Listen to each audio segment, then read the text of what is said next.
সবাইকে নমস্কার। আজকে বানাবো দুধ আর সেমাই দিয়ে নতুন ধরনের একটা রেসিপি। খেতে অনেক সুস্বাদু হয়। চলুন শুরু করা যাক। প্রথমে চুলায় একটা কড়াই বসাবো। কড়াই গরম হয়ে আসলে 1 চামচ ঘি দিয়ে দেব। ঘি গরম হয়ে আসলে 1 প্যাকেট লাচ্চা সেমাই দিয়ে ভালো করে ভেজে নেব।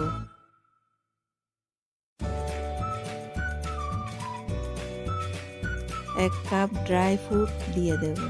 খেজুর আর বাদাম দিয়ে আবারও ভালো করে ভেজে নেব।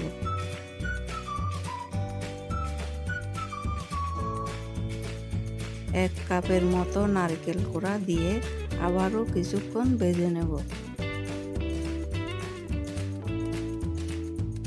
দুধ পাউডার 2 চা চামচ দিয়ে আবারও ভালো করে ভেজে নামিয়ে রেখে দেব।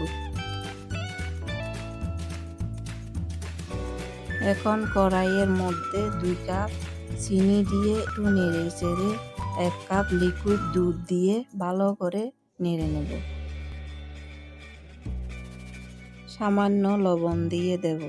দুধ ফুটে আসলে ভাজা সেমাই দিয়ে ভালো করে নাড়াতে হবে। 1 চা চামচ গুঁড়া দুধ দিয়ে আবারও ভালো করে নাড়াতে হবে। সব শেষে 1 চা চামচ ঘি দিয়ে আবারও ভালো করে মেশাতে হবে। এখন একটা কেকের মোল্ডের মধ্যে ঘি ব্রাশ করে এর মধ্যে সেমাই মিশ্রণটা ঢেলে দেব।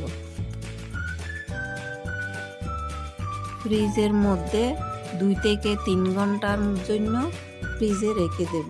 ফ্রিজ থেকে বের করে চৌকো করে কেটে পরিবেশন করব।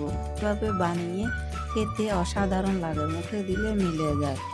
আমার এই নাস্তা যদি এইটুকু ভালো লাগে তাহলে একটা লাইক, শেয়ার, সাবস্ক্রাইব করতে ভুলবেন না। সবাইকে ধন্যবাদ।